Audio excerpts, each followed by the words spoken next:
ഇത് മാസ് മോട്ടോഴ്സിന്നാണ്, ഹീറോൻ്റെ സ്പ്ലെൻഡറാണ് വണ്ടി. നമ്മൾ വർക്കിന് കയറ്റിയിട്ടുണ്ട്. നമുക്ക് ജനറൽ സർവീസായിട്ട് വന്നതാണ്. അപ്പോൾ നമുക്ക് അതിനകത്ത് പറഞ്ഞിരിക്കുന്ന work general service, engine oil മാറണം, ചെയിൻ്റെ ഭാഗത്തുനിന്ന് സൗണ്ട് ഉണ്ട്, അതേപോലെ റിയർ ഷോക്ക് ചെക്ക് ചെയ്യണം, ബാക്കിലത്തെ ടയർ വെട്ടി തേയാണ് ഒരു കംപ്ലയിൻറ്റ് പറയുന്നുണ്ട്. ഓയിൽ ഫിൽറ്റർ ക്ലീനിങ്, ക്ലച്ചിൻ്റെ സ്വിച്ച് I3S വർക്ക് ചെയ്യാത്തതുകൊണ്ട് ക്ലച്ച് സ്വിച്ച് ചെക്ക് ചെയ്യണേസ് പറഞ്ഞിട്ടുണ്ട് കേട്ടോ. ഇത്രയാണ് മെയിനായിട്ട് പറഞ്ഞേക്കണം വർക്ക്. അപ്പോൾ നമ്മൾ വണ്ടി ഓടിച്ചു നോക്കി വർക്കിന് കയറ്റി. ബാക്ക് ഷോക്ക് അപ്സറിൻ്റെ ഭാഗത്തുനിന്ന് നമുക്ക് അങ്ങനെ വേറെ കംപ്ലയിൻ്റ് ആയിട്ടൊന്നും തോന്നുന്നില്ല, വർക്ക് ചെയ്യാനൊക്കെ ഓക്കെയാണ്. പക്ഷേ ചെയിൻ സ്പോക്കറ്റ് അത്യാവശ്യം സൗണ്ട് കാണിക്കുന്നുണ്ട്. അത് നിലവിൽ ചെയിൻ നല്ല രീതിയിൽ ലൂസുണ്ട്, അത് നമുക്ക് ആദ്യം ടൈറ്റ് ചെയ്ത് നോക്കാം. എന്നിട്ടും സൗണ്ട് മാറിയില്ലാന്നുണ്ടെങ്കിൽ പിന്നെ ചെയിൻ സ്പോക്കറ്റ് മാറ്റാനാണ് പറ്റുള്ളൂ കേട്ടോ. അത് ഫസ്റ്റ് ഞാനിപ്പോൾ ചെയിൻ ടൈറ്റ് ചെയ്തിട്ട് വണ്ടി ഉപയോഗിക്കാം, ഓടിച്ചു നോക്കാം. ഓടിച്ചു നോക്കിയിട്ട് കംപ്ലയിൻറ്റ് ഉണ്ടെങ്കിൽ ഇൻഫോം ചെയ്യാം കേട്ടോ. നിലവിൽ ബാക്ക് ബ്രേക്കൊക്കെ അഴിച്ച് നമ്മൾ ചെക്ക് ചെയ്യുന്ന സമയത്ത് ബ്രേക്ക് ലൈനറൊക്കെ അത്യാവശ്യം ഉപയോഗിക്കാനുണ്ട്, കമ്പനി ലൈനറാണ്.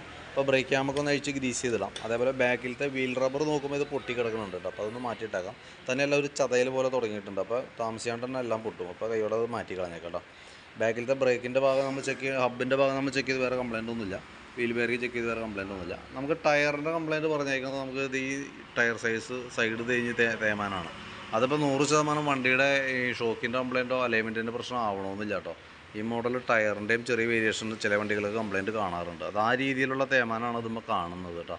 ഞാൻ എന്നാലും ആ സസ്പെൻഷൻ്റെ ഭാഗങ്ങളൊക്കെ ഒന്ന് ചെക്ക് ചെയ്തേക്കാം. ഷോക്ക് അപ്സറിന് പ്രത്യേകിച്ച് കംപ്ലയിൻറ്റ് കാണുന്നില്ല. പിന്നെ എയർ ഫിൽറ്ററൊക്കെ നമ്മൾ ചെക്ക് ചെയ്യാനുണ്ട്. എയർ ഫിൽറ്ററൊക്കെ ജസ്റ്റ് ഒന്ന് തുടച്ച് ക്ലീൻ ചെയ്ത് റീസെറ്റ് ചെയ്യാനുള്ളൂ. അതിനുള്ള പൊടി കാര്യങ്ങളൊന്നും ആയിട്ടില്ല.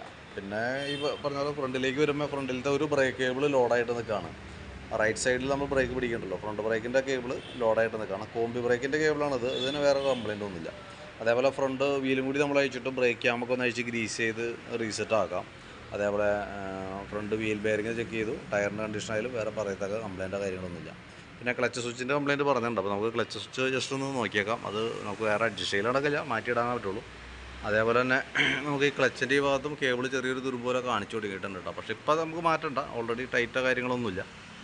ഫ്രണ്ട് ബ്രേക്കിൻ്റെ കേബിൾ ഇവിടെയൊക്കെ നല്ല രീതിയിൽ ടൈറ്റ് ആയിട്ടുണ്ട്. ഇവിടെ തുരുമ്പൊക്കെ വന്നിട്ട് നല്ലോണം ടൈറ്റ് ആയിരിക്കണം. അപ്പോൾ അതെന്തെങ്കിലും മാറ്റിയിടണം കേട്ടോ. പിന്നെ കോൺസെപ്റ്റ് ചെറിയൊരു ടൈറ്റ് ഉണ്ട്, അത് നിങ്ങൾക്ക് ഓടിക്കുമ്പോൾ ഫീൽ ചെയ്തിട്ടുണ്ടോയെന്ന് അറിയില്ല. നമുക്കത് ലൂസാക്കി ഇടാനായിട്ട് പറ്റില്ല. ലൂസാക്കിയിട്ട് കഴിഞ്ഞാൽ കോൺസെപ്റ്റ് അടി കാണിക്കും.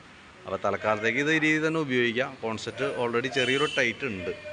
പിന്നെ ഈ ഭാഗത്തേക്ക് വരുമ്പോഴത്തേക്കും നമുക്ക് അതിൻ്റെ സ്പാർക്ക് പ്ലഗൊക്കെ ഒന്ന് അഴിച്ച് ക്ലീൻ ചെയ്ത് റീസെറ്റ് ചെയ്യുന്നുണ്ട്. അതേപോലെ ഓയിൽ ഫിൽറ്റർ ക്ലീനിങ് പറഞ്ഞിട്ടുണ്ടായിരുന്നു. അപ്പോൾ ഓയിൽ ഫിൽറ്റർ ക്ലീനിങ്ങിനായിട്ട് അയച്ചാനാണ്. നിലവിൽ അഴുക്ക് കാര്യങ്ങളൊന്നുമില്ല.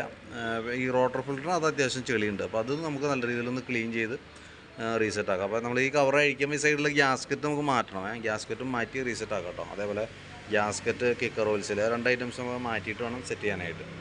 പിന്നെ ബാറ്ററി നമ്മൾ നോക്കുമ്പോൾ എക്സൈഡിൻ്റെ ബാറ്ററിയാണ് വണ്ടിയിൽ ഇരിക്കുന്നത്. ഞാൻ അതിൻ്റെ വോൾട്ട് നോക്കുമ്പോൾ 12.92 ഒക്കെ വന്നിട്ടുണ്ട്. ലോഡ് കൊടുക്കുമ്പോൾ 8.80. ഏകദേശം വോൾട്ട് വേരിയേഷൻ കാണിച്ചു തുടങ്ങിയിട്ടുണ്ട്. പക്ഷേ വേറെ കംപ്ലയിൻറ്റോ മാറ്റാനും പറ്റത്തുള്ള പ്രോബ്ലം ഒന്നും നിലവിലായിട്ടില്ല. വോൾട്ട് വേരിയേഷൻ കാണിച്ച് തുടങ്ങിയിട്ടുണ്ട് കേട്ടോ.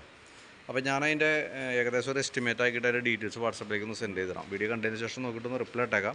അതിനകത്ത് നമ്മൾ ചെയിൻ സ്പോക്കറ്റ് മാറ്റുന്ന രീതിയിലുള്ള എസ്റ്റിമേറ്റ് അല്ല ഞാൻ ഇടുന്നത്. ചെയിൻ സ്പോക്കറ്റ് ഞാൻ ഉൾപ്പെടുത്തുന്നില്ല.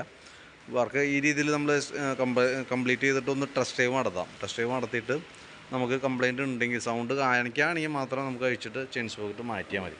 ഞാനങ്ങനെ പറയാൻ കാരണം എന്ന് വെച്ചാൽ സ്പോക്കറ്റിൻ്റെ ഭാഗത്തേക്ക് ചെക്ക് ചെയ്യുമ്പോൾ സ്പോക്കറ്റിന് വലിയ പ്രോബ്ലം കാണുന്നില്ല. നേരെ മറിച്ച് ചെയിൻ ഓൾറെഡി കയറി ഇറങ്ങി വലിഞ്ഞു പോയേക്കണമെന്നുണ്ടെങ്കിൽ നമ്മളിപ്പോൾ സെറ്റ് ചെയ്തിട്ട് വീണ്ടും സൗണ്ട് വരാണെന്നുണ്ടെങ്കിൽ പോലും, സ്പോക്കറ്റ് തീർന്നില്ലെങ്കിൽ പോലും നമുക്ക് ചെയിൻ സ്പോക്കറ്റ് മാറ്റിയാലാണ് ആ സൗണ്ട് മാറുള്ളൂ എന്നുണ്ടെങ്കിൽ മാറ്റാണ്ട് വേറെ ഓപ്ഷൻ ഉണ്ടാവില്ല കേട്ടോ. മാക്സിമം ട്രൈ ചെയ്ത് നോക്കാം കേട്ടോ. അപ്പോൾ ഞാനൊരു ഏകദേശം ഒരു എസ്റ്റിമേറ്റ് ആക്കാം. എൻ്റെ ഡീറ്റെയിൽസ് വാട്സപ്പിലേക്ക് ഒന്ന് സെൻഡ് ചെയ്തിട്ടേക്കാം. വീഡിയോ കണ്ടുകഴിയുമ്പോൾ നോക്കിയിട്ടൊന്ന് റിപ്ലൈ ഇട്ടേക്കാം. കുറച്ച് ലേറ്റായിട്ട് തീരും കേട്ടോ. ഏകദേശം ഒരു 7 മണി 7:30 വർക്ക് കംപ്ലീറ്റ് ആവുള്ളൂ കേട്ടോ. ഓക്കെ.